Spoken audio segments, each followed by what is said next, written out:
The very thing we as Hogwarts Legacy fans have wanted since the release of Hogwarts Legacy back in 2023 was a DLC, an expansion, more content to explore the world we have come to love and enjoy spending time in. And as of today, we have just found out that that dream is no longer a reality. Yo, it's your boy James over at XpectoGO, bringing you guys the latest and greatest in Hogwarts Legacy content. Schreier of Bloomberg reports that WB Discovery has canceled a planned expansion for its popular Hogwarts Legacy title. Avalanche Software, the developers of Hogwarts Legacy, was working on the planned DLC and definitive edition of the game with Rocksteady Studios, who also developed Batman Arkham and the Suicide Squad game. This Hogwarts Legacy Definitive Edition and DLC would have added around 10 to 15 hours of additional gameplay content with a new story quest, side quests, activities, and outfits to expand the experience of the original game, with a release date that had been planned for some time this year in 2025. With part of the narrative quest even restoring, and I quote, a storyline tied to one of the original game's companions that was cut during its original development.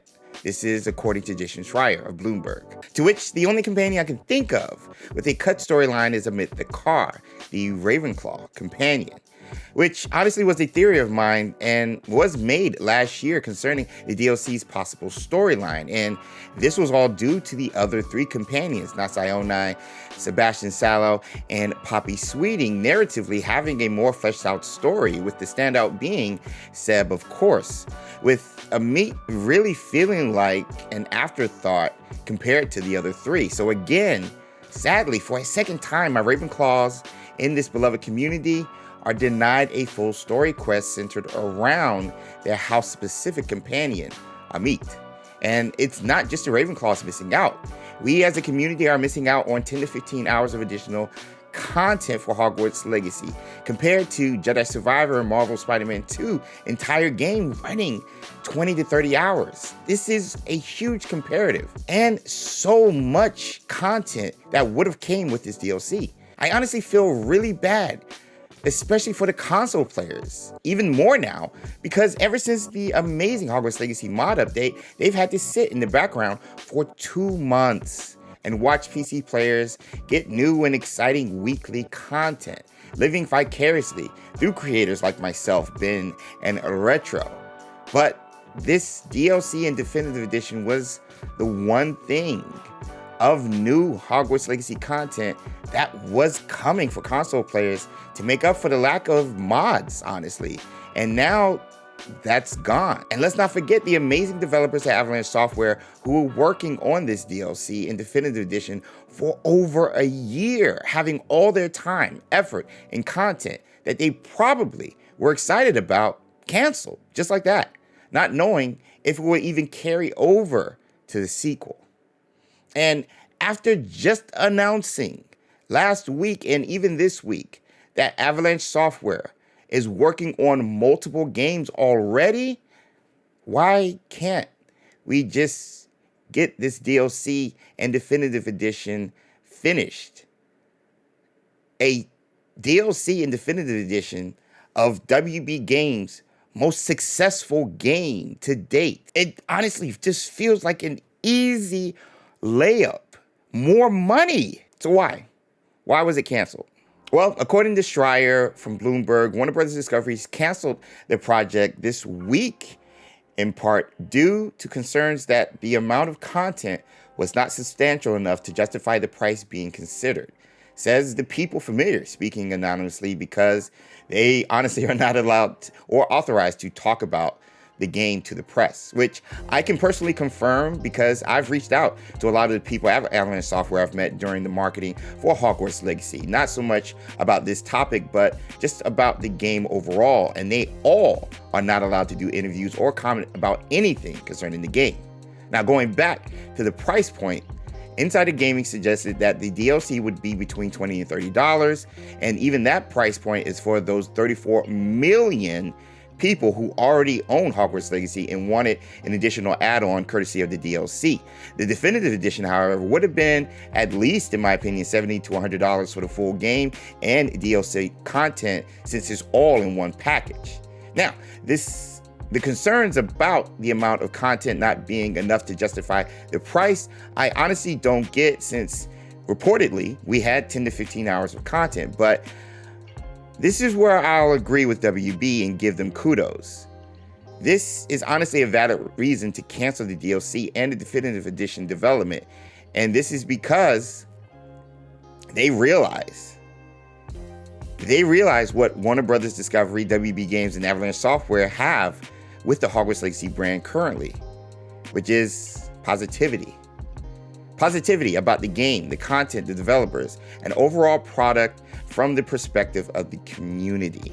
And putting out a DLC or definitive edition that wasn't up to par with the original game or didn't have enough content to justify the price would severely damage the positivity and brand recognition, a thing Avalanche Software rightfully earned due to their passion and overall success with the Hogwarts Legacy title. Keep in mind, the plans for Hogwarts Legacy Definitive Edition and DLC wasn't publicly or officially announced from WB. It was just reported initially last year by Bloomberg and corroborated by Insider Gaming, both of which are some of the best when it comes to inside sources and connections within the gaming industry. So, as of right now, WB canceling the DLC, they can do that and just continue as if it wasn't even a thing.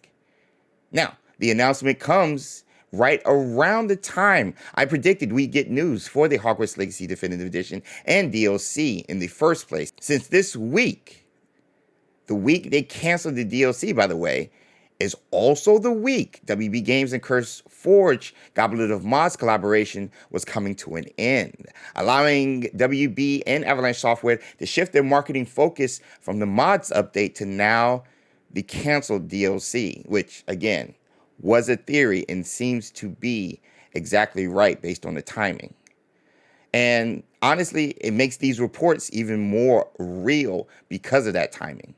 But this is the latest in a string of big decisions and moves at Warner Brothers video games division, says Jason Schreier of Bloomberg, which is looking to return to profitability after a dire 2024, where they lost over $400 million thanks to Suicide Squad losing 200, Multiverses losing an extra 100, and so forth and so on. And they aren't wasting any time when it comes to these cost-cutting measures at the start of 2025, where just in the first quarter, WB Games has had its president step down, shut down 3 studios, and even canceled one of my most anticipated games coming from the publisher, Wonder Woman. So money on top of maintaining positivity for the Hogwarts Legacy brand is why it seems DLC and the Definitive Edition was canceled. That being said,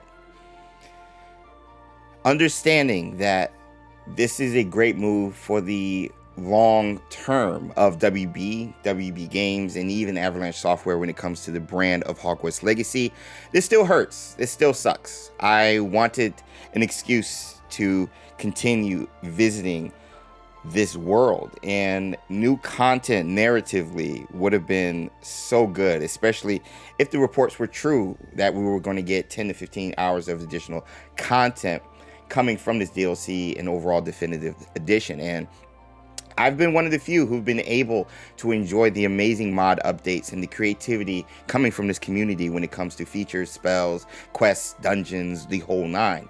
And I enjoy it weekly. It is so much fun, but we cannot forget that the majority of the sales on this game, Hogwarts Legacy, out of the 34 million copies sold, was console. And so this just feels like, as a console player, mind you, primarily, this just feels like we're not going to be able to have anything until the sequel, which we might not get till late 2026, the earliest. And so, like, this, as a fan, as a lover of this brand, as a gamer, as a Harry Potter head, like, this stinks in the short term. This just stinks. It really does. And I wish we were able to get something, and maybe we'll get something. Maybe we'll get mods for console, and maybe we'd even get another free update that they so graciously gave us last year with photo mode and some of the new cosmetics and features like respecking and everything like that. Maybe we'll get that this summer and give us something until we get the sequel and the first trailer for that. Maybe. But I'm just letting you know right now. Mods cannot replace the immersion that this game gave us. That was officially from the developers over at Avalanche Software who had a vision for this game, narratively and from a technical gameplay side. And a DLC would have been an expansion of that narrative, because that is why I love this game. I am more immersed in this game when I play the original one, not the mods, in my opinion. That's just me. It takes the immersion out of it sometimes. And I would have loved to see a continuation of him at the car, or any other companion that they might have scrapped storyline wise. Ominous. Heck, even Seb. But this is where we're at, and I will always put my faith and hope in Avalanche Software, because they've earned that. They have earned that with such a fine product that is Hogwarts Legacy, and the people behind the scenes that not only I've been able to meet, but you have been able to meet, courtesy of the videos and the developers' content that they've been putting out post-launch. It's been an honor to see these people shine and thrive and continue to grow, even with these new multiple games that they're working on and now hiring for. That is a great reward for that company and that developer and studio. I just wanted more content, that's all. I'm being selfish. That being said, thank you guys so much for watching this video and hanging out with your boy. I would love to hear your thoughts when it comes to this canceled DLC and definitive edition of Hogwarts Legacy. Comment below, let me know. Let's talk more Hogwarts Legacy. And while you're down there, like the video, subscribe, and hit that notification bell, because we'll be covering any Hogwarts Legacy news that drops, especially live for our Wizarding Wednesdays every Wednesday, where we as a community come together and talk all things, not just Hogwarts Legacy, but Wizarding World as a whole. I've been James over at XpectoGO, bringing you guys the latest and greatest in Hogwarts Legacy content. Special shout out to the Patronus Squad for making videos like this possible. We cannot do any of this without them. Thank you guys. I'll see you in the Wizarding World. Until next time.